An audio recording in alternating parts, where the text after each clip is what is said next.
Buenas, hoy nos toca la clase de transposones. Vamos a poner la presentación. Bueno, transposones, imagino que algo ya vieron en las materias de antes, como por ejemplo biología. Ahora vamos a ver un poco, vamos a profundizar en esto. ¿Pero qué se acuerdan de transposones? Los transposones son los que eran los genes saltarines, los genes que podían salir de una parte del genoma e insertarse en alguna otra.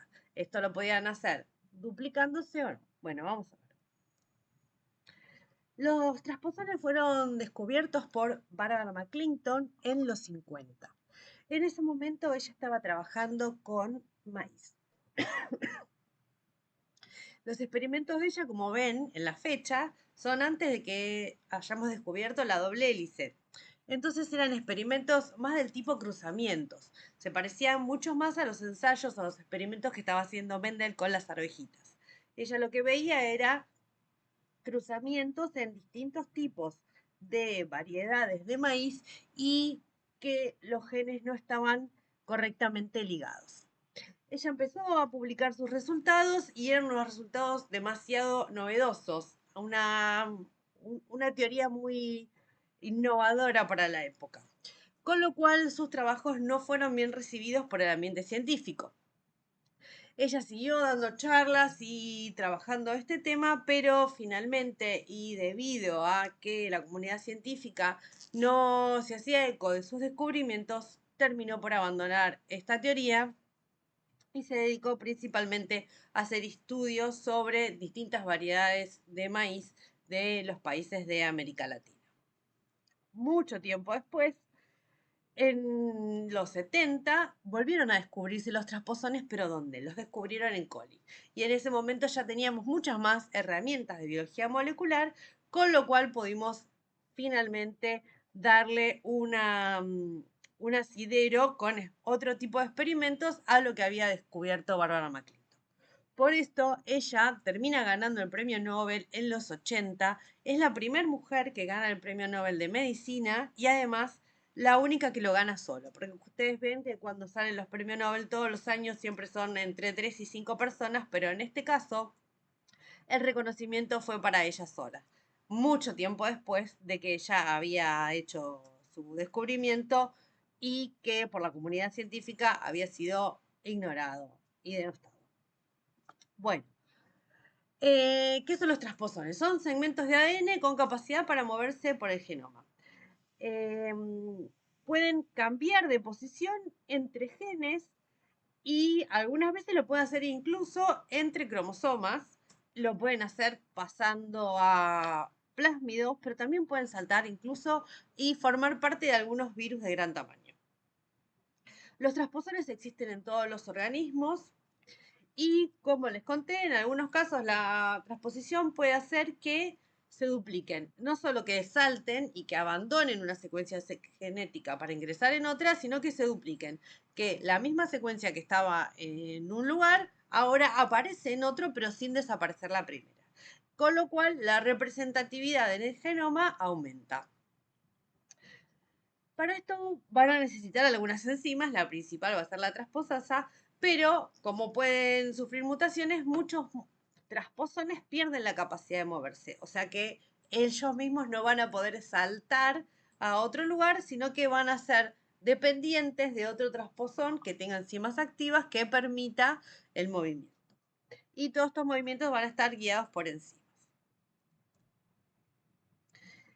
Bueno, los elementos transponibles. Los elementos transponibles es como vamos a empezar a llamar a todas las variantes de transposones. Bueno, como les había contado, primero fueron descritos en maíz por Barbara McClinton, pero después otros grupos empezó a encontrarlos en coli. En los estudios en coli, la noción de los elementos transponibles vino del estudio de las mutaciones espontáneas que eran generadas por la inserción de secuencias de entre 1000 y 2000 pares de bases en el medio de los genes. Posteriormente fueron llamados secuencias de inserción y hasta ahora hay más de 20 de estas secuencias que fueron descritas. Las secuencias de inserción no tienen un fenotipo seleccionable porque solo van a tener a los genes de la transposasa. ¿Qué es un fenotipo seleccionable? Algo que yo puedo seleccionar. Ejemplo más claro, los transposones que incluyen antibióticos. Pero bueno, las secuencias de inserción solo van a tener a la transposasa, o sea que no van a tener un fenotipo que podamos seleccionar. A las secuencias de inserción que tienen genes adicionales las vamos a llamar transposones. Los transposones van a ser de dos tipos. Uno, los transposones que solo utilizan ADN, que son los que acá vemos con la letra A, los transposones tipo A, donde una secuencia de ADN se inserta en otra secuencia de ADN, y del otro lado vamos a tener a los retrotransposones que para moverse en el genoma van a necesitar generar un RNA intermediario, y en ese RNA intermediario después vamos a tener que hacer una retrotranscripción para volver a insertarlo en el genoma. Entonces estos van a ser los retrotransposones. Los retrotransposones solo están presentes en eucariotas y son los elementos móviles más comunes de los eucariotas. Pero los transposones ADN están en todos los organismos, en procariotas y en eucariotas. Bueno, los transposones, como habíamos visto, podían ser replicativos, o sea que lo que van a hacer es que yo parto de un transposón y voy a tener dos transposones, o conservativos, yo parto de un transposón y solo voy a tener un transposón. O sea, solamente va a cambiar el lugar donde está insertado, pero no me va a cambiar la cantidad de elementos transponibles en el genoma. Cuando tenemos transposiciones replicativas, vamos a ir aumentando el número de copias de este elemento transponible en el genoma. Como les había dicho, lo más simple, ¿cuáles son? Las secuencias de inserción, que fueron los que encontramos inicialmente en coli. Bueno, las secuencias de inserción tienen entre 1000 y 2000 pares de base, están en los cromosomas, en los plásmidos, en los bacteriófagos, solo van a codificar a la transposasa y van a tener repeticiones invertidas en los extremos, que son estas que tienen aproximadamente 50 pares de bases, y vamos a ver que tienen una parte, lo que veríamos esta parte acá como el cuadradito negro, que son las repeticiones del sitio de inserción. Ahora vamos a ver cómo sería el proceso de transposición para las secuencias de inserción. Tenemos una molécula de ADN que vamos a llamar a la dadora, donde está la secuencia de inserción 10, y una secuencia target al azar, que vamos a ver que nada más acá le ponemos target. ¿Qué es lo que pasa? Bueno, la transposasa va a generar cortes de tipo blunt o extremos romos. Entonces, no sé si lo vieron, pero si no lo vamos a ver bien cómo son los extremos romos o los extremos cohesivos. Bueno, acá va a generar extremos romos donde no va a haber secuencias protruyentes. Estas bases que se puedan aparear, en este caso no existen. En la secuencia de inserción 10. Mientras que en la secuencia del target va a generar otros cortes, pero ¿qué me va a dejar? Me va a dejar estos extremos protruyentes que van a poder aparearse. La transposasa luego, ¿qué es lo que va a hacer? Va a insertar a la secuencia de inserción en lo que cortó de la molécula target. La va a poner acá. Pero ¿qué nos va a pasar? Nos van a quedar partes que van a necesitar ser rellenadas o completadas, y ahí es donde va a aparecer, ¿quién? Va a aparecer una DNA pol. Esa DNA pol lo que va a hacer completar en estos segmentos que nos habían quedado de bases protruyentes, y como se verá acá en esta parte de la forma en la que cortó, esta secuencia ahora me va a quedar duplicada, que es esta parte negrita que estaba acá, la secuencia del target. Entonces así es como finalmente nos queda insertado la secuencia de inserción 10 en una nueva localización del genoma. Pero después tenemos a la transposición replicativa. La transposición replicativa lo que va a ser aumentar el número de transposones que teníamos. Entonces, ¿qué es lo que va a pasar? Bueno, vamos a ver de vuelta. En este caso vamos a ver al transposón al TN3. El TN3, además de codificar para la transposasa, lo que va a tener es al gen de la beta-lactamasa. Con lo cual nos va a dar una resistencia a antibióticos. Bueno, pero eso lo dejamos para otra parte. Vamos a ver cómo es el proceso. En este tenemos al trasposón, que vendría a ser el celeste, y al sitio target.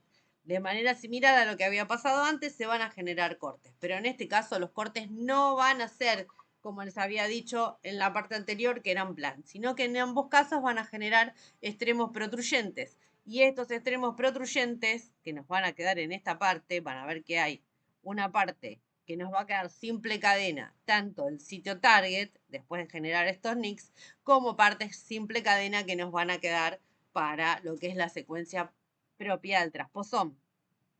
¿Qué va a venir? Va a pasar lo mismo que antes. Va a tener que venir una DNA pool y va a rellenar todas estas secuencias que nos habían quedado simple cadena para que pasen a ser doble cadena.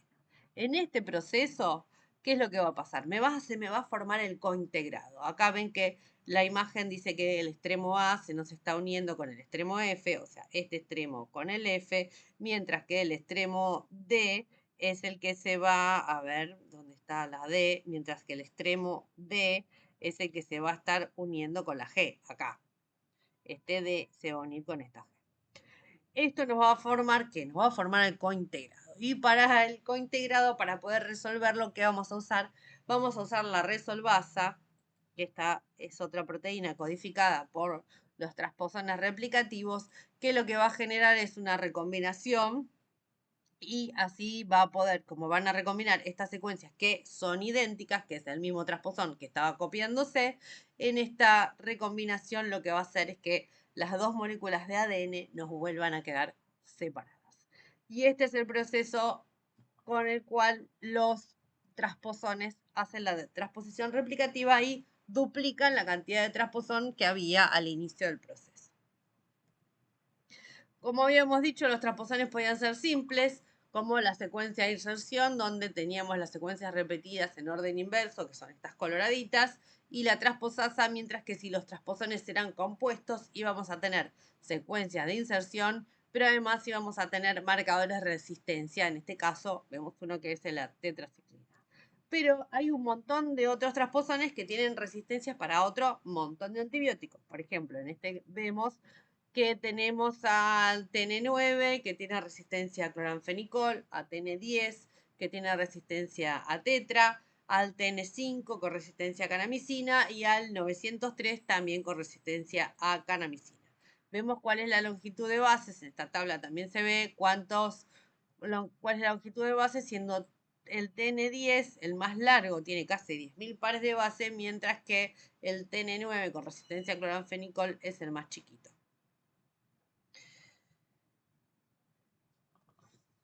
Bueno, y después nos quedan los retrotransposones. Los retrotransposones habíamos dicho que para hacer su movimiento en el genoma iban a necesitar un intermediario de ARN.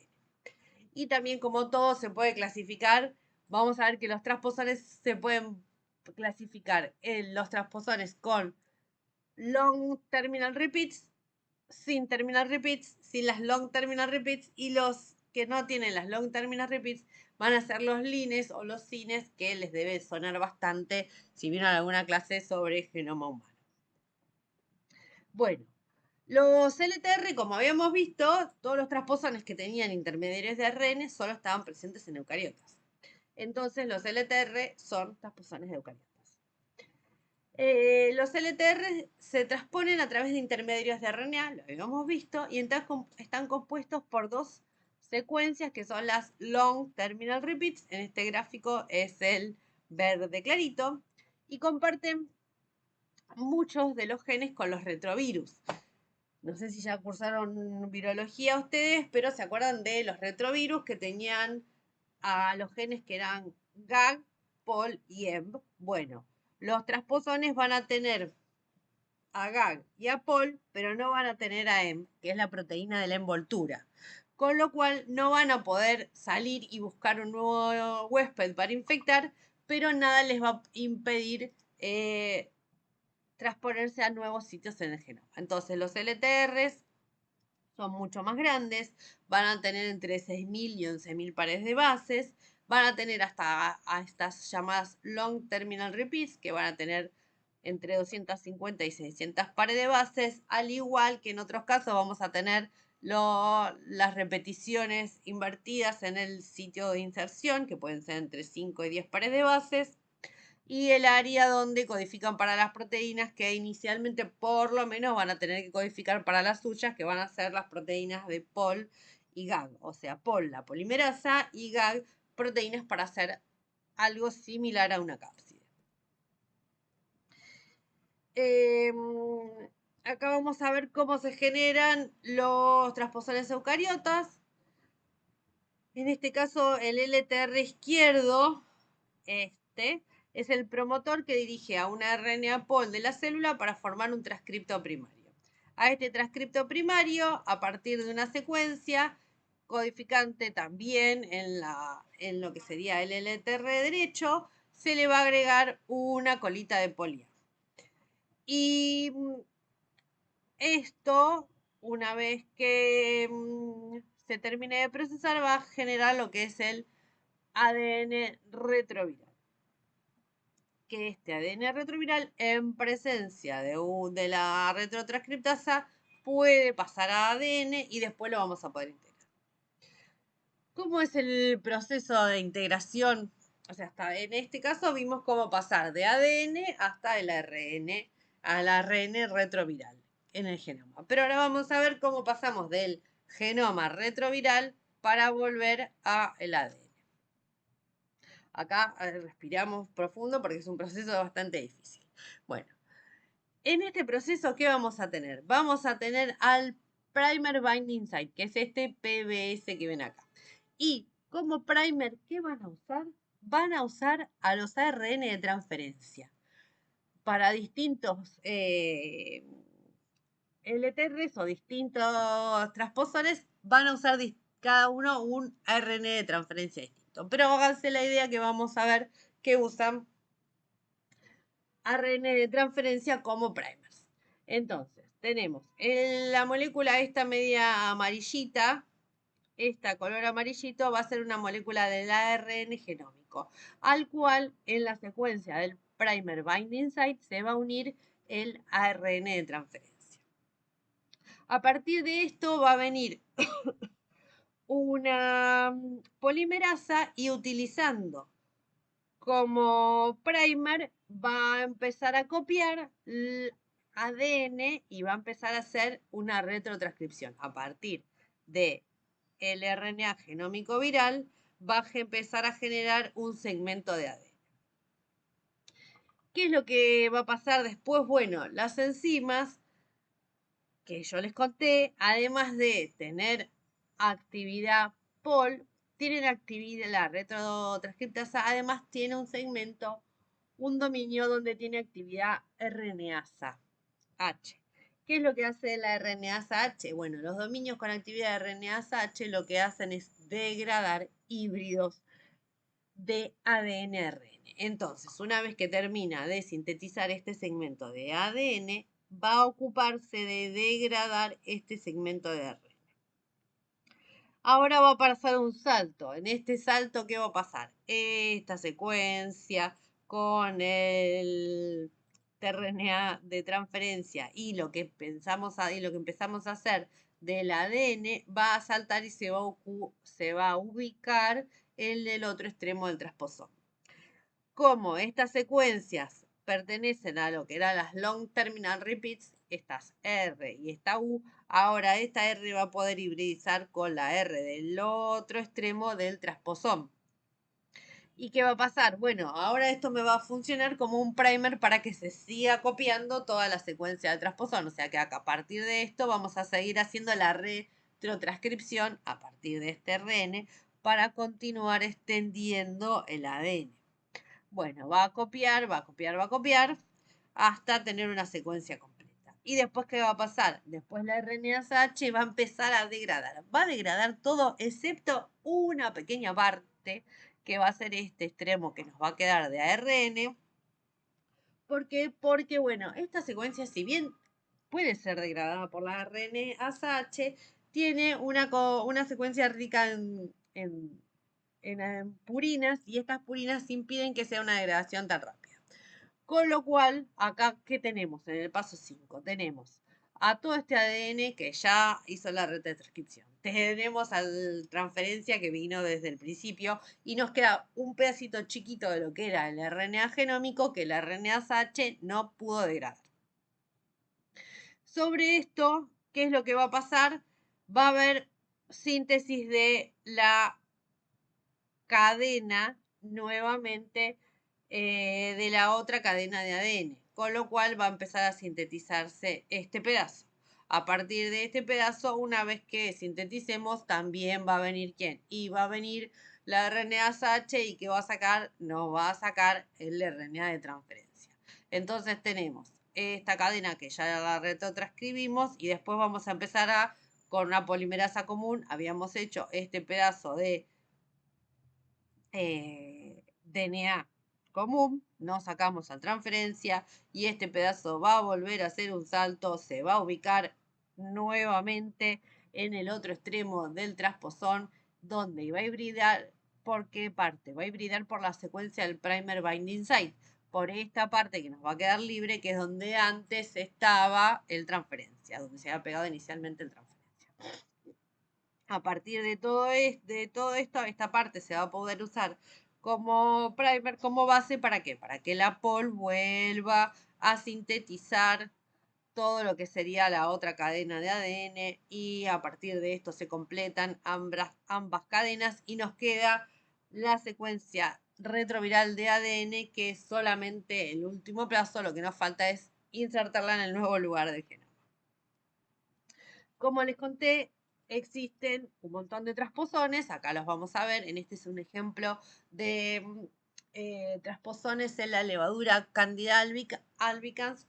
Acá lo que ven es que tenemos distintos transposones y que para cada uno de estos transposones van a estar usando en el primer binding site un RNA de transferencia distinto. Acá tenemos el que codifica para arginina, el que codifica para metionina, el que codifica para isoleucina, etcétera, etcétera. Entonces, dependiendo de cuál es el transposón, va a ser el tRNA de transferencia, el tRNA de transferencia que ayuda a la replicación de ese transposón.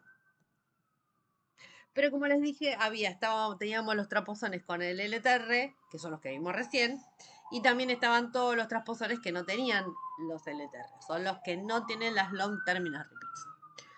Los que no tienen las long terminal repeats son los elementos móviles más abundantes en mamíferos. Y se los suelen llamar transposones no virales porque no van a tener los genes que codifican para GAG y EMP. Los transposones sin LTR se pueden clasificar en los lines y los cines. Los lines son los long interspread nuclear elements, tienen aproximadamente 5000 pares de base y codifican para 2 proteínas. Con ambas pueden copiarse ellos mismos y pueden ayudar a los cines. ¿Por qué? Porque los cines no tienen proteínas que les permitan moverse. Van a depender de los lines, de las proteínas que codifican los lines para poder moverse en el genoma. Los cines son los short interspread nuclear elements. Los short van a tener 500 pares de base, o sea, son aproximadamente 10 veces más chicos que los lines. Y las secuencias más comunes en primates van a ser la sal. Los cines representan aproximadamente el 13% de todo el genoma humano, o sea, de todo el material genético que tenemos, los cines son solamente el 13%. O sea, piensen todos los 20.000 genes que tenemos, solo los cines, estas secuencias repetidas, van a representar el 13%. Bueno, los lines. Los lines actualmente en humanos tenemos 3 tipos, tenemos los lines 1, 2 y 3, pero los únicos que son activos, o sea, que tienen enzimas que pueden permitir el movimiento en el genoma, van a ser los de tipo 1. Pero bueno, los lines codifican para 2 proteínas, la que vamos a llamar el ORF1 y el ORF2. ORF, ¿se acuerdan que era Open Reading Frame? O sea, marco de lectura abierto, que codificaba para una proteína, tenemos a la 1 y a la 2. El ORF1 codifica para una proteína de 1000 pares de base. Y es una proteína que se une a RNA. Mientras que el ORF2 codifica para una proteína mucho más grande que tiene aproximadamente 4000 pares de bases y que es homóloga, tiene una alta homología con la retrotranscriptasa de los virus, pero también tiene actividad endonucleasa, o sea que puede degradar ADN, o por lo menos hacer cortes. Entonces acá tenemos un esquema donde tenemos al LINE, tenemos las secuencias repetitivas del sitio de inserción en ambos extremos y vemos que codifica para dos proteínas, acá está la ORF1 y la ORF2. Y vamos a ver cuál es el mecanismo propuesto para su inserción. Los lines lo que tienen que hacer es, a partir de esta secuencia, se genera un RNA y este RNA que se genera, al momento en el que se genera, queda unido con las dos proteínas. O sea, que de esta molécula vamos a hacer un RNA, ese RNA se va a traducir y esas proteínas que se tradujeron se van a pegar automáticamente al RNA del LINE. Con lo cual vamos a pasar a este paso. Va a venir el LINE donde ya tenía unida a la proteína del ORF2, pero también tiene la ORF1 ubicada en otra parte que acá no la vamos a ver. Lo que pasa es que esta parte es la importante para el mecanismo propuesto de inserción. Bueno, entonces viene el RNA con el LINE, viene el LINE de RNA unido a la proteína del ORF2, que como se acuerdan les había dicho que la proteína del ORF2 tenía actividad de retrotranscriptasa, pero además tenía actividad de endonucleasa. Con lo cual la proteína del ORF2 lo que va a hacer va a generar cortes. Va a generar cortes en la secuencia target, que en este caso es esta secuencia, y va a generar un corte en cada una de las cadenas, en esta y en esta. El LINE tiene una colita de polía muy cortita que lo que va a hacer aparearse con estas regiones de los T de la secuencia donde se va a insertar.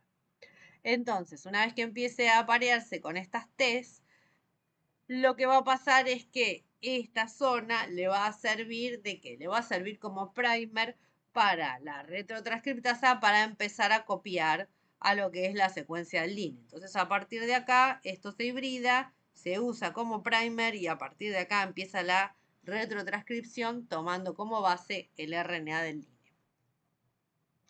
La retrotranscripción se lleva a cabo hasta que se termina la secuencia de el LINE, con lo cual me va a quedar un híbrido que va a ser el LINE de RNA y la secuencia del LINE de ADN. ¿Qué va a pasar?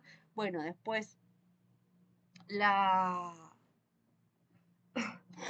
polimerasa lo que va a hacer es, las polimerasas van a limpiar lo que es la secuencia de RNA y la van a reemplazar por una secuencia de ADN y van a completar los extremos, que ven que acá nos quedan estos extremos protruyentes, también va a haber que terminar y completarlos, con lo cual vamos a tener a el LINE en su lugar y además vamos a tener a quién, vamos a tener a las secuencias del sitio de inserción, que eran estas, que como ven quedaron duplicadas. Bueno, acá vimos los lines. Los lines, ¿se acuerdan que tenían las dos proteínas que los permitían moverse? Pero los cines no. Los cines son los más cortos, que eran nada más que 500 pares de base y no se pueden mover. Los cines sí lo que hacen es, a partir de la secuencia de ADN, se transcriben por una RNA pol de tipo 3, y van a generar lo que son los cines. Los cines van a necesitar de las proteínas que codifican los lines para poder moverse.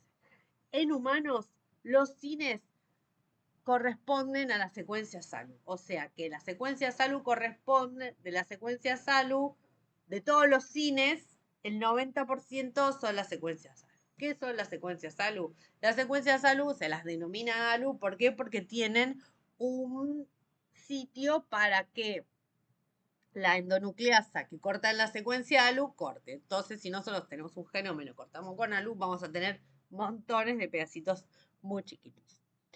Es una secuencia que tiene un contenido de G y C relativamente alto, por lo cual va a ser una secuencia que le cuesta mucho despegarse. ¿Se acuerdan que las secuencias ricas en GC van a tener una cantidad de puente de hidrógeno más alta que las secuencias ricas en AT? Y estas secuencias de ALU son muy parecidas a las secuencias a otras cines que están en el ratón, que son las B1. Las ALU humanas son cortitas, tienen aproximadamente 280 pares de bases y están flanqueadas en ambos extremos por repeticiones cortas de entre 6 y 18 pares de bases. Las ALU muestran un elevado parecido con la secuencia de ARN del 7SL, que es un ARN que está implicado en el movimiento de proteínas adentro de la célula, o sea, implica el movimiento de proteínas que están en el retículo endoplasmático. Por lo cual se piensa que este ARN 7SL va a generar un papel, va a tener un papel importante en lo que sería la replicación de estas secuencias. Bueno, y acá vemos una tabla para que nos hagamos una idea de todos los transposones y qué porcentaje del genoma están ocupando. Bueno, primero tenemos a los cines, donde, como habíamos dicho, los principales serán los ALU y casi el 11% de todo nuestro material genético solo se ocupa de codificar para los cines. Mientras que los lines teníamos, como habíamos dicho, los 1, 2 y 3, y que solo uno era el que tenía una transposasa, un juego de enzimas activo. Estos ocupan nada más y nada menos que casi entre el 17 y el 18% de todo el genoma. O sea, casi, si nosotros hacemos esta cuenta y sumamos, nos queda que más del 30% van a estar, más del 30% de todo el genoma va a estar dedicado nada más que a codificar para elementos transponibles, ya sea transposones o todas sus variantes. Después teníamos a los transposones con LTR, donde el más común es el ERB, que tiene casi un 5%, y los transposones a ADN, que son los primeros que vimos, esos van a tener el porcentaje menor. Bueno, me van a preguntar si los transposones pueden generar enfermedades. Si bien son fenómenos raros, sí se han descrito. Uno es el caso de la hemofilia, donde solamente 2 de cada 140 pacientes, lo que sucede es que uno de los lines se transfiere, se ubica en un exón del factor 8 y ahí lo que hace es que el factor 8 deje de ser activo, con lo cual se impide la cadena de la coagulación. Y en otro caso, en el caso de la neurofibromatosis tipo 1, lo que genera esta enfermedad es una inserción de una secuencia ALU que hace que las proteínas no tengan la actividad esperada. Bueno, la clase de hoy era cortita, era sobre transposones. Nos vemos la semana que viene en la clase presencial. Un saludo.